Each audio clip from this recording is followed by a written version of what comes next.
सकाळी हरी आणि सोनू गुजरातला पोहोचले आणि पुढे बसने संध्याकाळपर्यंत गिरला पोहोचले. पोचत पोचत खूप उशीर झाला होता, म्हणून ते लोक जवळच्याच एका हॉटेलमध्ये थांबले. सकाळ होताच हरी सोनूला घेऊन वन विभागाच्या ऑफिसमध्ये चौकशीसाठी गेला. काय झालं हरी, काही कळलं का? नाही यार, काही कळत नाहीये. का, काय झालं? हे लोक तर बोलतायत की गायत्री नावाची मुलगी कोणच इथं काम करत नाहीये. अशी कोण मुलगी मुंबईवरून इथं आलीच नाहीये. काय, हे कसं शक्य आहे? तू नीट विचारलं ना? अरे हो, नीट विचारलं मी, पण नाहीच म्हणतायत ते लोक. हरी, आता काय करायचं? काय माहीत, चल बघूया, पुढे काय ना काय सुचेल, तोपर्यंत फिरूया, ये. हरी सोनूला घेऊन फिरायला लागला वनात. वेगवेगळ्या पशुपक्षी जनावरांना बघून सोनूला मज्जा वाटत होती. हरी प्रत्येक जनावरांचे फोटो काढत होता. दोघं पण खूप आनंद घेत होते. गिरवन गुजरातचा एक आरक्षित वन आहे प्राण्यांचा, जे एशियाटिक लायन्ससाठी खूप सुप्रसिद्ध आहे. संध्याकाळ झाली. दोघे हॉटेलला परत जात होते, तेव्हाच हरी मध्येच थांबला. काय झालं, थांबलास का? काय नाही, चल, चालत राहा, आणि मी जे बोलतोय ते गुपचूप ऐक आणि मागे फिरून बघू नकोस. हां, पण झालं काय? सोनू, मी सकाळपासून बघतोय, वन विभागाच्या ऑफिसमधून आलो तेव्हापासून हा माणूस आपला पाठलाग करतोय. नाही नाही, पाठी नको बघूस. सोनू मागे वळतच होती. तितक्यात हरीने तिला थांबवलं. पण हा आहे कोण? अरे बाई, मला काय माहीत, पण हा नक्की आपलाच पाठलाग करतोय. वनात पण जेव्हा आपण फिरत होतो तेव्हा पण हा आपल्या मागे मागे फिरत होता. हरी सोनूला जसं तसं घेऊन हॉटेलवर पोहोचला आणि त्याने सुखाचा श्वास घेतला. रूममध्ये पोहोचताच हरीने खिडकीतून लपून बघितलं. तो माणूस हॉटेलच्या खालीच थांबला होता. बघ सोनू, तो अजून खालीच थांबला आहे. हो हरी, आता काय करायचं? हा ना नक्की साहिलचा माणूस असेल. त्याने याला सांगितलं असेल आपला पाठलाग करायला. नाही हरी, हा साहिलचा माणूस नाहीये. ए, काय बाई, तू पण घाबरवते. हरी अचानक स्वराला बघून घाबरला. आधी सांग, तू दिवसभर होतीस कुठे? तू स्वरासोबत बोलतोय? हो, ही बघ. दिवसभरानंतर हिला एक रात्रच भेटते मला घाबरवण्यासाठी. हरी, मी दिवसभर तुझ्या सोबतच होती. जेव्हा तू वन विभागात गेला तेव्हा, तू वनात फिरत होता तेव्हाही. बघ स्वरा, इथं काहीतरी गडबड आहे. मी विचारलं ऑफिसमध्ये, तुझी बहीण इथं आलीच नाहीये. नाही हरी, माझी बहीण इथं आली होती, मला माहीत आहे, आणि ती इथं जंगलात कुठेतरी आहे. कसं शक्य आहे? मग हे वन विभागवाले काय खोटं बोलतायत का? हो हरी, हे लोक खोटं बोलतायत. हरी, काय बडबड करतोय? मला पण तर सांग की स्वरा काय बोलते. सोनू मधीच हरीला बोलताना अडवत म्हणाली. अरे गप ग बाई, आधी मला तर कळू दे. हरी चिडून बोलला सोनूला. सोनू रागात हरी समोर पाहू लागली, म्हणून हरीने सोनूकडे दुर्लक्ष केलं. हा म्हणजे ते खोटं बोलतायत का? काय स्वरा? हो हरी, पण त्यांना काय गरज पडली आहे खोटं बोलायची, तेच तर कळत नाहीये हरी. हरी, हा माणूस जो तुमचा पाठलाग करतोय तो वन विभागातला आहे, तो साहिलचा माणूस नाहीये. आणि आता प्रश्न हाच आहे की तो तुमचा पाठलाग का करतोय? हरीला पण काय कळत नव्हतं की नेमकं काय करावं. तेच स्वराला पण आता काय सुचत नव्हतं. रात्र तशीच निघून गेली. सकाळ झाली. सकाळी जेव्हा हरी खाली गेला तर त्याने पाहिलं की तो माणूस तिथंच बसला होता. हरीने त्या माणसावर जास्त लक्ष दिलं नाही आणि तो परत रूममध्ये आला. रूममध्ये आल्यानंतर हरीने सोनूला सगळं सांगितलं आणि काही वेळानंतर हरीच्या रूममध्ये 2 लोक जबरदस्ती घुसले. कोण आहात तुम्ही लोक? चूप, जरा पण चूचा केली ना तर डायरेक्ट तोंडातच गोळी घालेन, तो माणूस बंदूक दाखवत म्हणाला. हरी आणि सोनू बंदूक बघून घाबरून एका बाजूला झाले. देवा, काय चाललंय हे? उठसूट कोण पण आजकाल बंदूक दाखवतोय मला. हरी तोंडातच बोलला. क्या रे, तुम लोग इधर? वो जो लड़की को ढूंढने आए हो, वो कौन लगती है तुम्हारी? काय को फालतू में उसके नाम से मचमच कर रहे हो? देखो, सीधा बोलता हूँ, पहली गाड़ी पकड़ो और सीधा वटलो इधर से. असं कसं वटलो? तुला माहित नाही आमच्या सोबत कोण आहे? हां, मी बंदूक बघून घाबरणार नाही. मराठा आहे मराठा. काय आंडू पांडू समजली का? सोनू थोडं पुढे येऊन बोलली. सोनू बाळा थंड घे, मी तुझ्याबद्दल नाही स्वराबद्दल बोलतोय. हरी हे काय, मी पण लढू शकते. ए काय चाललंय इधर, क्या नाटक चल रहा है क्या? तो माणूस ओरडून बोलला. लगता है ये लोग ऐसे नहीं मानेंगे सर. हम लोग ऐसे क्या वैसे भी नहीं मानेंगे. माझ्या नवऱ्याला पहचानता नाही तुम. ए काय मला काय फसवते? तुला लढायचंय तर लढ, मी नाही. हरी तू घाबरतोय का? विसरलास आपल्याकडे स्वरा आहे. टेन्शन घेऊ नको. तू बोलव स्वराला, बोलव. हां घाबरतो का मी? ए स्वरा थांबा, आता दाखवतो तुम्हाला. ए स्वरा. हरी जोरजोरात स्वराला हाक मारत होता. ए सोनू ही येत का नाहीये? ये लोग ऐसे नहीं सुनेंगे. चल भाई लेके चल इनको. हरी स्वरा ओरडत होता, पण स्वरा आली नाही. ते दोन्ही माणसं हरी आणि सोनूला बंदुकीच्या जोरावर खाली घेऊन गेले. खाली जाऊन त्यांनी हरीला आणि सोनूला एका गाडीत बसवलं आणि त्यांच्या डोळ्यांना पट्टी आणि हात बांधून टाकले. आधीच बोललो होतो नको यायला इथं. बघ आता हे आपल्यासोबत आंधळी कोशिंबीर खेळतील. मला काय माहीत की स्वरा येणार नाही. मी तर तिला चांगली समजत होती. मला काय माहीत चेटकीन निघेल ती. म्हणत सोनू रडायला लागली. तुझ्यामुळे झालं आहे. जरा कमी बोलली असती तर काय गेलं असतं तुझं. पण नाही, जिथं चान्स भेटला तिथं बडबड चालू. तू मला ओरडतोय. मी मम्मीला सांगेल बघ आता. हे देवा, इथं जीव राहणार की नाही स्वतःचा ते माहीत नाही. आणि हिला काय बोलू? सोड. ए चुप बैठो तुम लोग, नहीं तो गोली मार दूंगा. हरी आणि सोनू शांत झाले. ते लोक हरी आणि सोनूला एका गुफामध्ये घेऊन आले आणि एका कोपऱ्यात त्यांना नेऊन बसवलं. त्यांच्या बाजूला अजून एक मुलगी बसली होती. तिच्या पण डोळ्यांवर पट्टी बांधलेली होती आणि हात पण रस्सीने बांधलेले होते. हरी आणि सोनूची बडबड ऐकून ती बोलली, कोण आहात तुम्ही लोक आणि भांडताय का? नवरा बायको ते ठीक आहे, पण भांडताय का? ए हरी ही मराठी बोलते. हां यार, आधी तू सांग तू कोण आहेस? मी गायत्री आहे. आणि तुम्ही लोक? हरी गायत्री. हां सोनू गायत्री. हरी आणि सोनू हे ऐकून खुश झाले. तुम्ही ओळखता का मला? हो, तुलाच वाचवण्यासाठी तर आम्ही इथं आलो. खरंच? तुम्हाला ताईने पाठवलं ना? हो, असंच समजून घे. ताई कुठे आहे? तुझी ताई?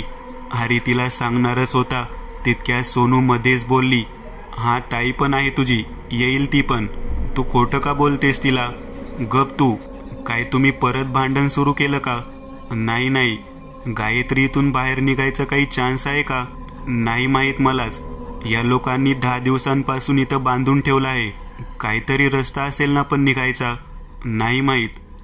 ठीक आहे, आता आम्ही आलोय ना, आपण काहीतरी रस्ता शोधून निघूया इथून. हरी, सोनू आणि गायत्री विचार करत होते की तिथून कसं निघायचं. तेव्हाच तिथं स्वरा आली. स्वराने हरीच्या डोळ्यावरची पट्टी खोलली आणि हात पण.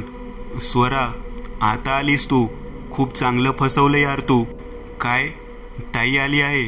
गायत्री एकदम उत्सुकतेने बोलली. हरी शांत हो, आवाज करू नको. आधी गायत्री आणि सोनूला सोडो आणि निघ इथून. हरीने पटकन गायत्री आणि सोनूच्या हातातली रस्सी सोडली. ताई कुठे आहे? हां ताई सोबतच आहे, तू चल आधी. हरी सोनू आणि गायत्रीला जसं तसं गुफाच्या बाहेर घेऊन आला. स्वरा हरीला रस्ता दाखवत होती. हरी स्वराच्या मागे चालत होता. सोनू आणि गायत्री हरीच्या मागे. चालता चालता ते लोक खूप पुढे निघून आले. थांबा इथंच, इथं ते लोक येणार नाही. स्वरा म्हणाली, थांबा इथं. बरं आहे, मी खूप थकली, आता काय माझ्यात हिंमत नाही चालायची. सोनू असं म्हणत खाली बसली. माझी पण. हरी पण तिथंच बसला. हरी ताई कुठे आहे? तू तिला तिथं सोडून आलास का? गायत्री सारखं तिच्या ताईबद्दल विचारत होती. शेवटी हरीने सोनूला सगळं सांगितलं. गायत्री सगळं ऐकल्यानंतर रडायला लागली. हे सगळं माझ्यामुळं झालं आहे, मी उगाच तो नक्षा पाठवला. सोनूने गायत्रीला समजवलं आणि शांत केलं. हरी, ताई आता इथं आहे का? हो, तुझ्या समोरच थांबली आहे. ताई प्लीज सॉरी, मला माफ कर. हरी तिला सांग, रडू नको, जे झालं ते झालं. हरीने गायत्रीला समजवलं गायत्री शांत झाली. हरी तिला विचार, त्या नक्षाचं रहस्य काय आहे? हा गायत्री, आता सांग, हे लोक कोण आहेत? कशासाठी तुला असं बांधून ठेवलं होतं? त्या नक्षाच्या मागे काय रहस्य आहे? जेव्हा मी इथं आली तेव्हा मला फील्ड वर्क दिलं होतं. एक दिवस जेव्हा मी माझ्या कोवर्कर सोबत इथं वनात काही झाडांचं निरीक्षण करत होती तेव्हाच आम्हाला काही लोक दिसली. आम्ही त्यांचा पाठलाग केला आणि पाठलाग करत आम्ही त्या गुफाजवळ पोहोचलो. मी जेव्हा आतमध्ये लपून पाहिलं तर तिथं खूप सारे मोठे मोठे बॉक्स होते ज्यात सोन्याची बिस्किटं होती. ही बातमी मी जाऊन माझ्या सरांना सांगितली. त्यांनी म्हटलं की ठीक आहे, ते लोक नक्कीच आतंकवादी किंवा नक्षलवादी असतील, आम्ही कारवाई करू. त्या दिवशी मी खूप खुश होती की मी एवढं मोठं काम केलं. मी तर मोठे स्वप्न बघत होती की आता माझं पेपरमध्ये नाव येईल. असं तसं मला झोप लागत नव्हती, म्हणून मी बसल्या बसल्या त्या जागेचा एक नक्षा तयार केला आणि ते ताईला पाठवलं. पण दुसऱ्या दिवशी जेव्हा मी लेटर पोस्ट करून ऑफिसमध्ये आली तेव्हा मला सरांनी सांगितलं की तुझं प्रमोशन झालं आहे, तुला आता इथंच बसून काम करायचं आहे. मी त्यांना जेव्हा त्या लोकांबद्दल विचारलं तर सरांनी सांगितलं की ते मी बघतो. बरेच दिवस निघून गेले. मी सरांना रोज विचारायची, पण नेहमी एकच उत्तर भेटायचं, कामावर लक्ष दे, ते मी बघून घेईल. पण वर्क दिवस दुपारी ऑफिसमध्ये मी त्या माणसाला बघितलं ज्याला मी त्या गुफामध्ये पाहिलं होतं. तो आमच्या सरांसोबत त्याच सोन्याच्या तस्करीला घेऊन बोलत होता. मला हे जाणून खूप दुःख झालं की सर पण त्यांच्यासोबत मिळून काम करत होते आणि हेच कारण होतं की ह्यांच्याबद्दल कधी कोणाला कळलं नाही. पण मी गप्प बसली नाही. मी दुसऱ्याच दिवशी त्या गुफावर गेली इथल्या फॉरेस्ट ऑफिसरला घेऊन, पण तो त्याचाच माणूस निघाला आणि त्यांनी मला तिथं बंधक बनवून एक कोपऱ्यात टाकून दिलं. अच्छा, असं होय. पण मग आपण ह्यांना असं सोडू शकत नाही ना. एकदा इथून निघालो की बस, मग त्यांना दाखवूया आपण. बोलता बोलता रात्र झाली होती.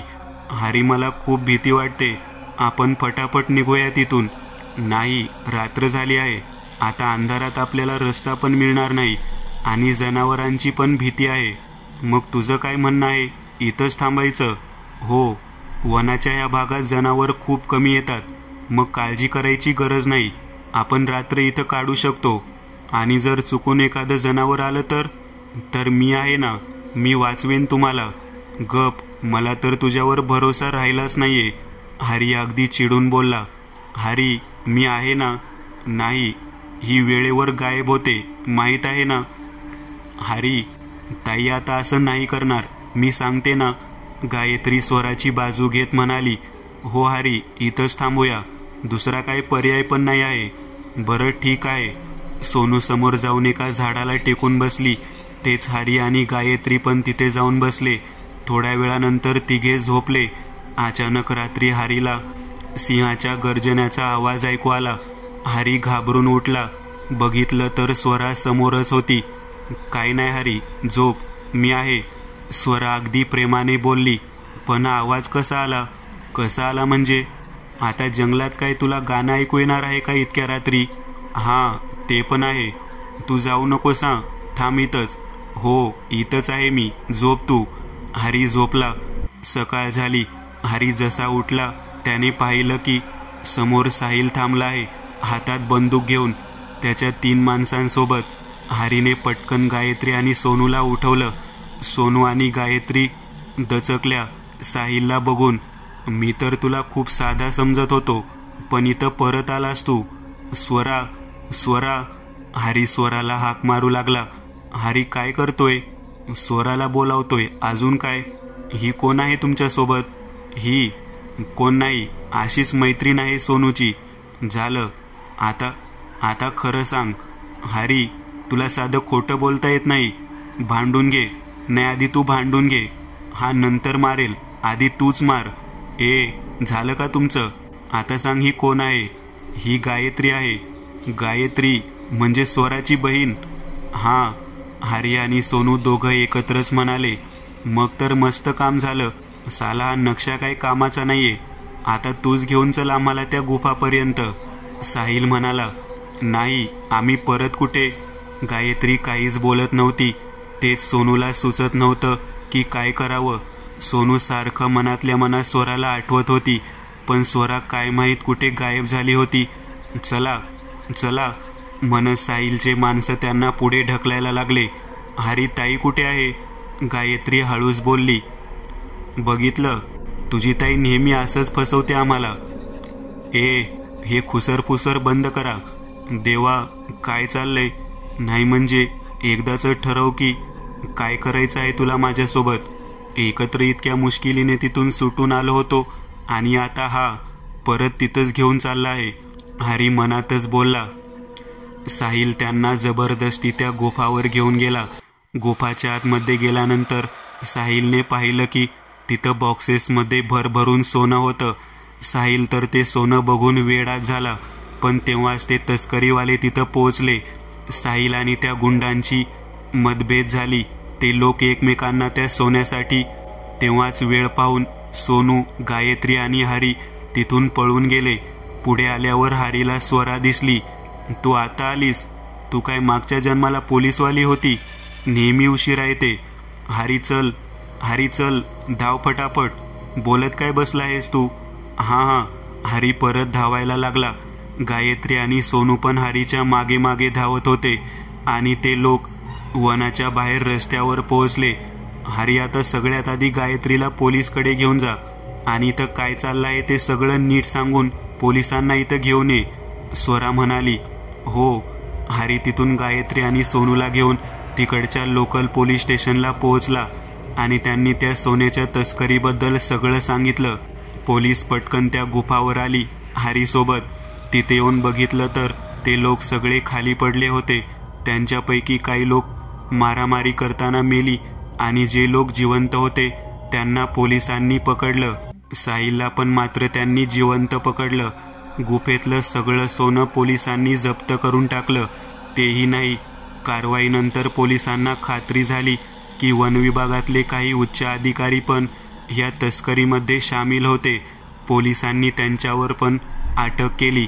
सगळं आता आधीसारखं झालं होतं. गायत्री हरी आणि सोनू सोबत मुंबईला परत आली. गायत्रीची बहीण स्वरा जिवंत नव्हती, पण तिला सोनूच्या रूपात एक नवीन बहीण भेटली. सोनू गायत्रीला तेवढंच लाड करायची आणि हरी पण. स्वरा अजून पण आहे तशीच आहे. अजून पण स्वरा हरीला कधी कधी झोपू देत नाही. खूप हैराण करते.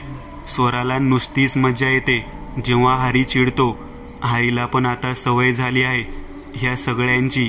हरीला आता स्वराची भीती नाही वाटत, पण सोनूशी मात्र अजूनही घाबरतो.